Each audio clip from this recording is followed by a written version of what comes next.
Welcome to week 4. Assessing risk and its impact on access control. So this week we're going to be looking at the different areas that risk and how it impacts us and what we need to do about it when we're dealing with access control.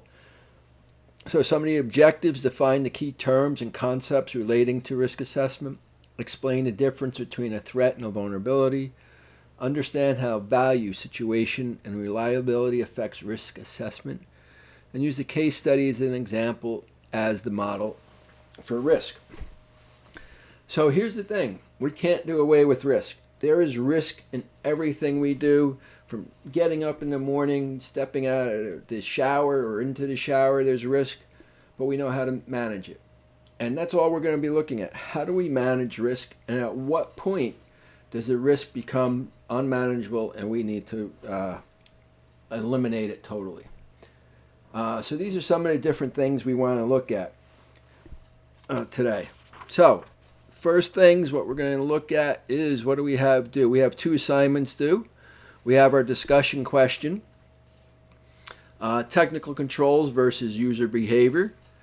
So what we're going to do, remember, you want to reply by Thursday night to give all your classmates a chance to respond, and you should reply to 2 classmates.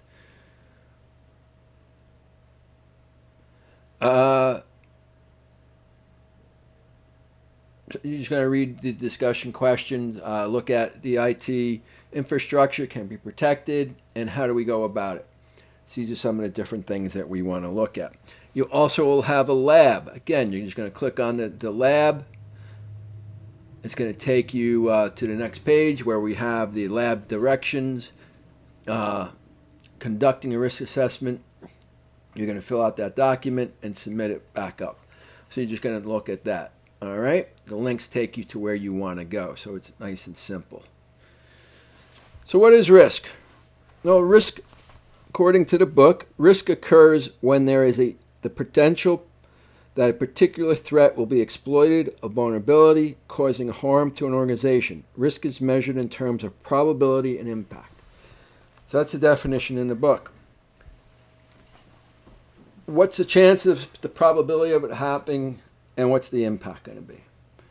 You know, if you live down in Tornado Alley, chances of getting a tornado are higher than if you live up in the Northeast, where we don't have tornadoes. So what is the risk that it happens? Well, they get hundreds of them every year, so there's a higher risk.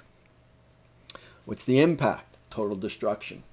Same if you're in Florida or on the East Coast, or with hurricanes that come across from Africa. These are some of the things, high-risk areas.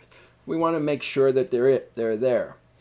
Some of the things that we can do is we have backup sites. We don't put our main headquarters or main communications in a high-risk area when we're planning what we want to do. So these are some of the things we want to look at.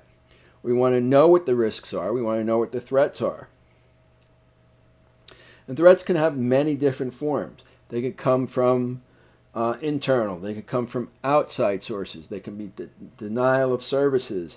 These are some of the different things that happen. And we have a vulnerability. Well, vulnerability is not something we planned for, but there's a hole in the program that can be exploited. So how do we deal with that? So that's what we want to look at. How do we deal with risks, vulnerabilities, and then after we figure out, all right, here's our risk, this is why we have patches, we build the patch, what's the probability someone's going to find that vulnerability and exploit it? How fast do we want to put this out? How big is that risk? And what's the probability of what's going to happen? So these are some of the different things that we want to examine this week. So I talked about vulnerabilities and threats, right? They're not necessarily the same thing. A threat is an outside source. A vulnerability is a hole that we need to fix. So what are some threats? Passwords, social engineering, breaking into our system. You know, one of the easiest ways is password cracking. This is where they have run an algorithm against passwords, logins they might have, and they try to break it. You know, they try to either maybe run a dictionary about it. That's why we always want to make sure we follow basic naming conventions for our passwords to prevent. We don't want just words because that can be hacked. So we want to put letters and symbols and numbers in our thing. If you look at the page 63, it kind of has how hard it is by changing the length of it and changing upper and lower case to make it case sensitive, and then also changing our passwords. So we already talked about social engineering. What's the attack on that? That was that human that we talked about last week, and how important it is that we train our employees so they know what that is. So how do we then? What is the vulnerabilities? Well, the vulnerabilities are that are there internally. That we put them there. So we need to look at how we can fight that.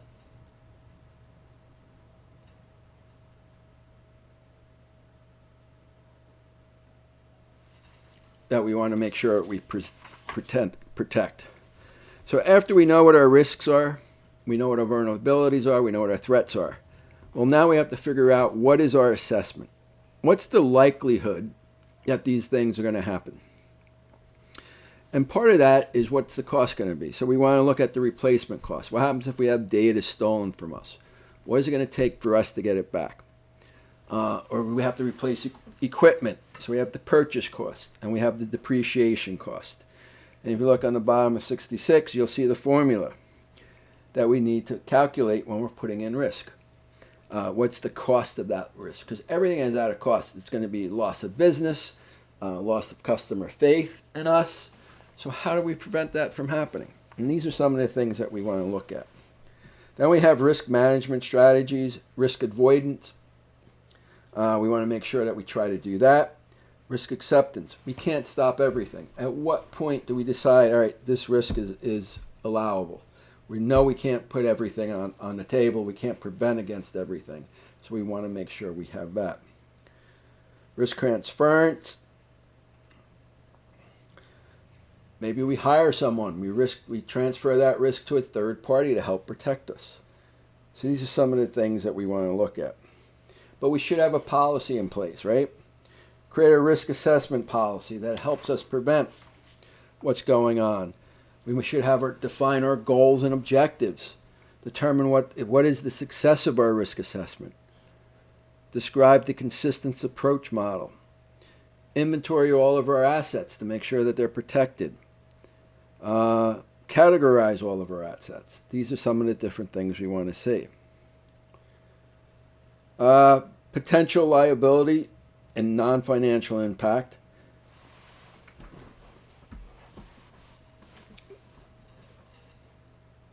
Where the access controls needed the most. We can't secure everything, so we need to prioritize. Where do we want to put our efforts? Because like I said, we can't prevent everything. We could put up our firewall, but then we have remote users, LANs and switches and things we need to help also.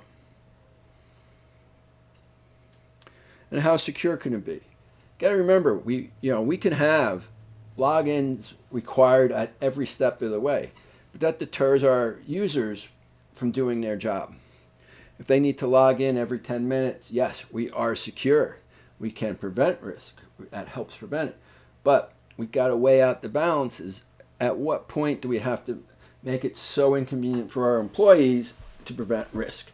And this is where the trade-off comes in. This is why we have single sign-on that some people say works, some say it's risk. But we need to look at some of these different things that we want to.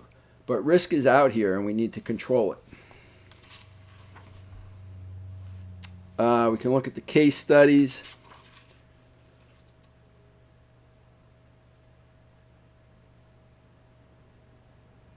In the private sectors, profit and loss. If we're attacked, it's going to hurt our bottom line. We're going to lose customers, customer loyalty. So these are the things we can't weigh, but it does affect our bottom line. That's the private case study. Public case study.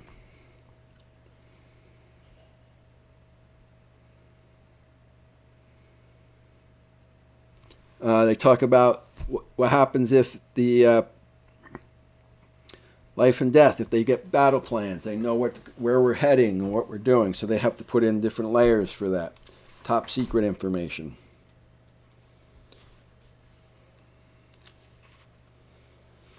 So the summary, risk assessments are used to identify potential threats and vulnerabilities. We must prioritize what we believe is to minimize our risk. We can't cover everything. We could put a qualitative risk assessment, actually put a number to it. What's the likelihood of this happening, and how much do we want to spend to prevent it? What would be our loss? So risk isn't just block everything out, because that's unrealistic. We can't block everything out. But we can put a number to it. We can prioritize what's important, and that helps us. So that's what we want to look at. All right. That's it for week 4. I look forward to seeing you.